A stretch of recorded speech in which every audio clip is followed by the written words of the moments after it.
Je m'appelle Franck Le Foll, je suis professeur des universités en biologie des organismes et je suis directeur adjoint du laboratoire CBio.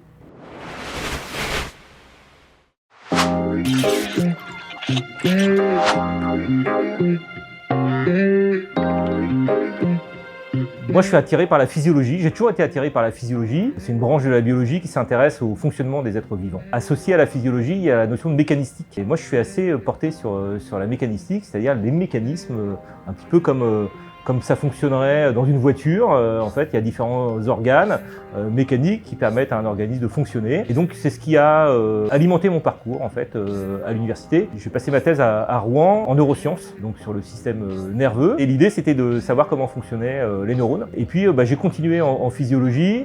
Et donc, j'ai eu l'occasion d'aborder différents systèmes, des systèmes cellulaires. Et maintenant, je travaille sur le système immunitaire, toujours avec cet intérêt mécanistique, savoir comment ça fonctionne. Il y a quelques années maintenant que j'ai intégré ce laboratoire, qui est un laboratoire d'écotoxicologie. Alors, je vais aussi définir ce que c'est que l'écotoxicologie. C'est une autre branche de la biologie qui s'intéresse aux effets des substances toxiques avec une approche assez générale, c'est-à-dire qu'on ne s'intéresse pas à la santé humaine, on s'intéresse à la santé de tous les organismes vivants. Moi, j'ai une approche en physiologie des effets des contaminants sur des organismes aquatiques, marins, puisqu'on est au Havre, et donc c'est notre environnement. Et j'ai un organisme de prédilection qui est la moule. Son petit nom scientifique, c'est Mytilus edulis. C'est la moule classique de nos rivages. Je m'intéresse en particulier au système immunitaire de cet organisme. Quelles sont les réponses immunitaires de la moule? Comment se met en place une réponse immunitaire? Quelles sont les limites d'une réponse immunitaire? Comment est-ce qu'on peut sonder le système immunitaire? Je développe des techniques qui permettent de savoir comment il fonctionne. Et j'ai un autre axe de recherche qui est plutôt un axe de comportement. Ça peut paraître curieux de travailler sur le comportement de la moule, un animal qui est pas très, dont le comportement n'est pas forcément très visible, mais il y a un comportement en particulier qui est la mesure de l'écartement valvaire. La moule est un animal filtreur, donc qui va adapter son écartement entre les deux valves de la moule, entre les deux coquilles, en fonction de son activité, s'il respire, s'il se nourrit, et aussi en fonction de la qualité de l'eau. Et donc ça m'intéresse de travailler sur ce domaine-là parce que finalement c'est un bon capteur de qualité de l'eau. Et donc on a développé une technique que les journalistes ont appelée, moi j'ai adopté ce terme-là, des moules connectées, qui permettent de mesurer la qualité de l'eau à partir de moules qu'on va placer dans l'environnement et dont on va mesurer en permanence l'écartement entre les deux valves.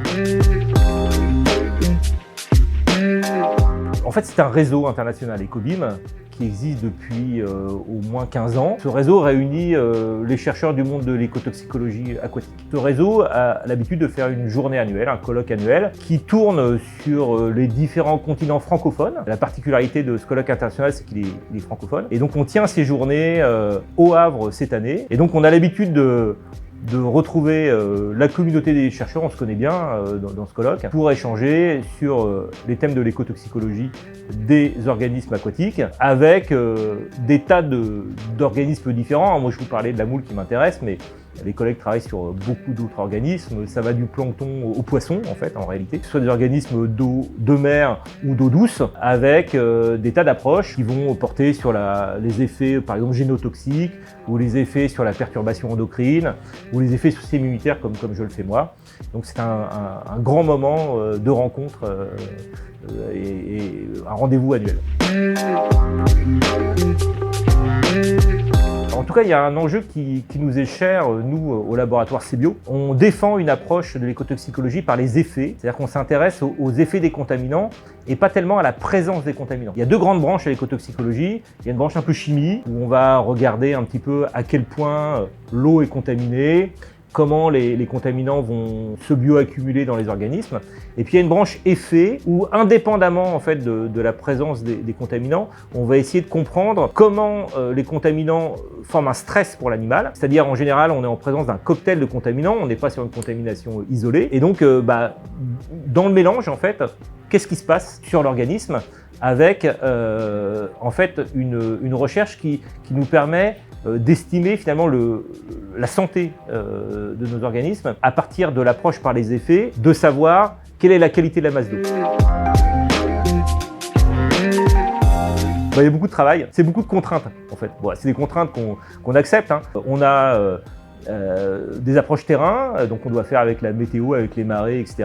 On a une animalerie donc d'organismes marins, donc ces organismes qu'il faut entretenir, surveiller, renouveler. Puis on a l'approche expérimentale, on a un laboratoire fondamentalement expérimental. Les expériences, par définition, ça marche pas toujours. Et moi j'ai coutume de dire, pour un chercheur, quand une expérience fonctionne, on l'arrête, après on fait autre chose, on en fait une autre. Et donc il faut accepter de renouveler sans arrêt le travail, de se poser des questions. Et j'ajoute en plus qu'à CBio, on est tous enseignants-chercheurs. Il y a l'aspect enseignement qui s'ajoute à l'aspect recherche. Donc on a des emplois du temps qui sont bien chargés.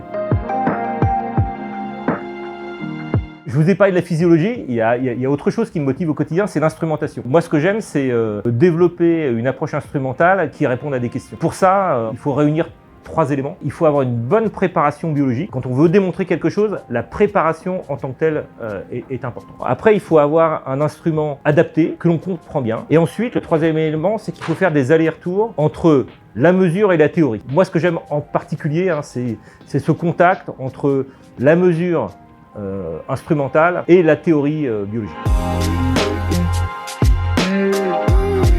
Le mot que je dirais, c'est proximité. Je trouve que c'est une université qui présente l'intérêt de la proximité avec le territoire d'abord. On a des étudiants du territoire normand, donc c'est intéressant. La proximité à l'intérieur de l'établissement aussi. On travaille très facilement sur le campus avec d'autres laboratoires. C'est des choses qui sont faciles à faire ici au Havre. On se connaît tous en fait et on fait facilement des projets ensemble. Et puis j'ajouterais aussi la proximité. Alors ça c'est notre domaine disciplinaire qui le veut, mais la proximité avec les acteurs de l'environnement. On travaille pas mal avec les agences environnementales comme l'agence de l'eau Seine-Normandie par exemple. Là on développe un projet avec de l'éolien en mer et donc on a aussi ce développement industriel qui est l'éolien en mer qui pose des questions, mais qui est aussi une activité de proximité finalement pour nous et donc je trouve ça très intéressant.